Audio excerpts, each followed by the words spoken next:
So in my last video, I did a quick how to create items in the World of Warcraft private server using AC Web, how to use mysql, and a few apps in the PDQ to create a custom patch. But in the last video, I realized that I was using my batch file to start up all my scripts. Most videos you see people starting up their mysql, the auth, and the world server using a control panel of some sort, which is great. And in my my first video on how to set one up, that's what I did too. I used the AC Web control panel, which works good. And there's other ones out there where it's just point and click. You can turn on your mysql, turn it off, have it restart if it crashes and stuff like that, which is great. But one of the problems with those I had is I haven't found one that will automatically start the services if your computer should lose power and it comes back on or what have you. So basically I wanted one that started with Windows. Luckily it's very easy to do. All I had to do is parse through the included mysql batch file, pull out the information and point it to the right directory. So I'll show you my batch file here real quick, and then you'll get, if you are familiar with bash scripting, if it is even that, you'll have a good idea what all this means. So the first thing it does is it changes directory to my server directory, my WoW server directory. You can see that right here, cd wow_server, and underneath that portion there's a mysql directory, and then it loads the defaults and it loads it as a standalone console. Easy enough. I could have had it changed to the server mysql directory, but then I'd have to change this too and that, and it was just easy enough to do this. It's the same thing. So what it does is it loads that up. The start command starts it in its own process. Otherwise, it would start it directly in the current process, and then it wouldn't continue on. So the start command runs the command in its own console window, and then the timeout T3 is it loads that program up, and then it'll wait so many seconds before it continues on to the next program. Since the auth server relies on the mysql server to be running, it makes sense to give it some time for mysql to start.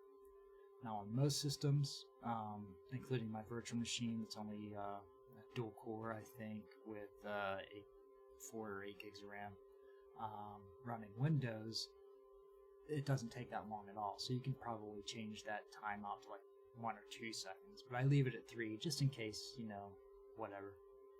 So 3 seconds there, and then it changes directory again to the core directory. And the core directory is where your auth server is and your world server is. So from there, I can just run directly the start auth server, and that just loads up the auth server here.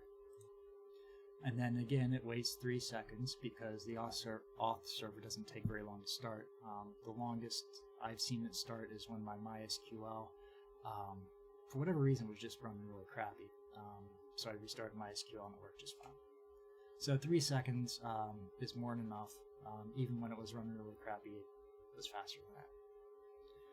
And then again, it waits 3 seconds, like I said, and then it starts world server in its own console, and after that it doesn't even do anything because the world server is the last one. So that's it. It's very, very simple. Now I will get somebody I know that'll say, well, why didn't you just run the commands without the CD and just do c wow server blah blah blah? Yeah, I guess I could, but it's easier this way if somebody wants to copy it. They only have to change 2 lines in the whole script. Out of the whole 7 lines that's in the script, you only have to change 2 of them. Yeah, so that's it. I'll just show you how it works here. It's really nice. If you didn't notice it from the other video. So here's a script right here. It's a batch file. And you just double click on that. And there it is. Real simple. Loaded MySQL, waited 3 seconds, loaded off, waited 3 seconds. And I'm going to change the timing on it to be like 5 or 6 seconds. That way, I already have it open. Let's change it to 10. That way you can see what it looks like in case you have any problems. Okay, so let's close that, close this, close that. And you can see timeout 10, it's waiting, and if you're tired of waiting, you just press the space bar or something. Loads that, great. You wait 10 seconds, and then it goes. So ridiculously simple. Who needs those control panels, right? The control panels are nice if you only wanted to restart the world server. That's where those are easier to do. So I'm going to edit this. Oops, I guess I already have it. Change this back to 3. And then save. And that's all there is to it. I'll paste this into the description so you can just copy and paste it in your own directory or your own batch file. And you can name it whatever you want. You just got to make sure you save as in Notepad or whatever you're using. You save as, and then you put the name in quotes. So let's say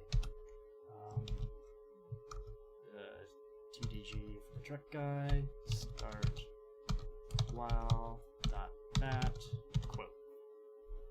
If you don't put the quotes, it may put it as a text file, and you can't just run a text file. It has to be a batch file. So put it around quotes. And then the other thing to do to get it to start when Windows starts, that's a 2-step process. The first step is you, oops, wrong button. You gotta go into your startup here. Just right click and explore. Oh, I had recently taken mine out because I had to rewrite it. And then you just copy it into your startup. So again, you go to Start, All Programs, or whatever it is on Windows 10, I don't remember.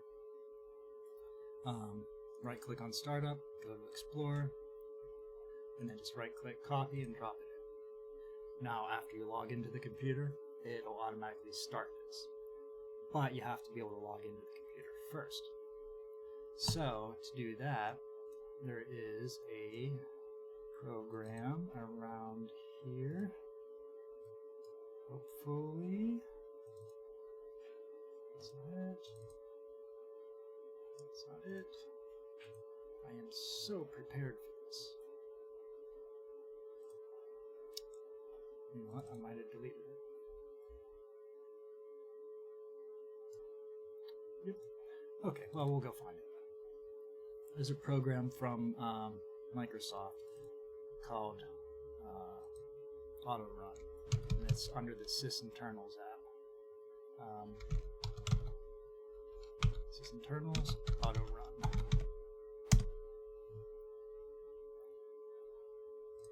And probably the first link.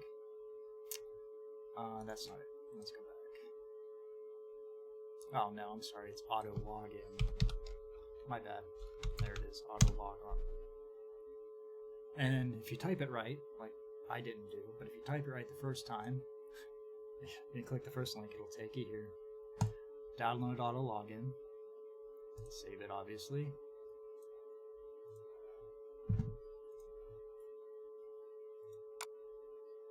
Oh, I had it in there already. And then just drag the exe out. Double click on it. Yes. And then for the username, you just put in the username for the computer. The domain, just the name of the computer will do, because that's what it's supposed to be. Now, if you were an Active Directory domain, which I don't have set up anymore, but if you were, then you'd put your Active Directory domain there. And the password, you just type in your password there, the password for this username, and then hit enable. And that's it. And then you just close it out, and now whenever your computer will show you. We'll just show you directly how it works. Close all this out.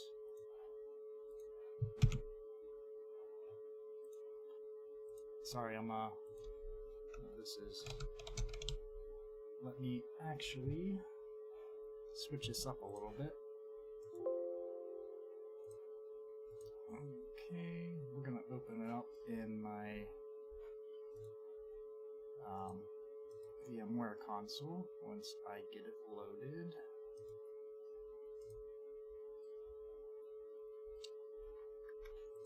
Let's remember my password. I'll have to create a new window.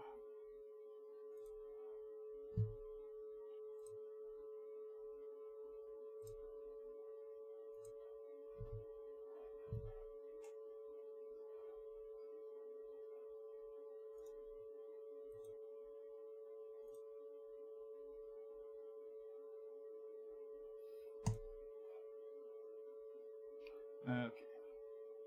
Oops. Let's make it a little bit bigger.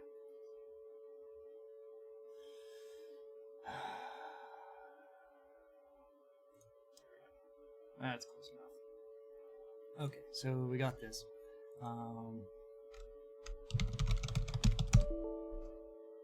So we're logged in here. Now we'll just go to Windows Update. Restart.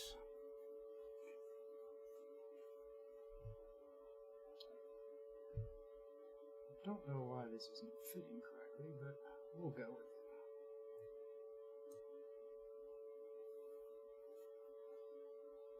And I ran out of Mountain Dew. Can't have that, can we?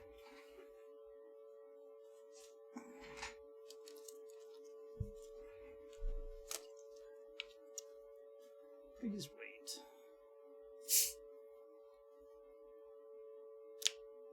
And again, this is on my, you see, there it goes. Automatically logged in, automatically loading the private server.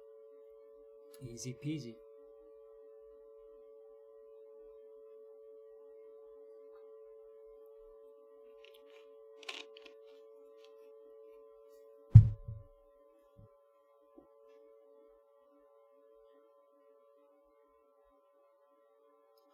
There's not that much to it.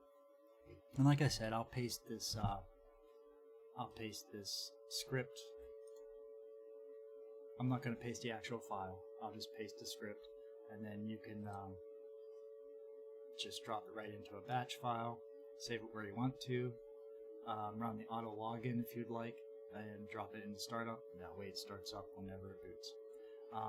If you have issues with that, I don't remember where it's at on Windows 10. I'm pretty sure there's a startup button, startup menu. I'm just checking mine now. No, I don't see one.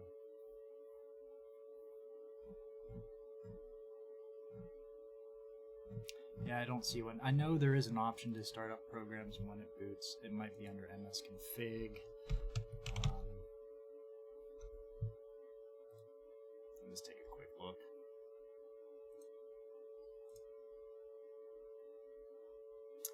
No, I don't see one here. But yeah, if you look, I'm sure you'll find it. And you can just drop that batch file into whatever it is for Windows 10. But yeah, if you have any other questions though, let me know, and I'll see if I can answer them for you. But I think you should be set to go from here. It's really easy. All right.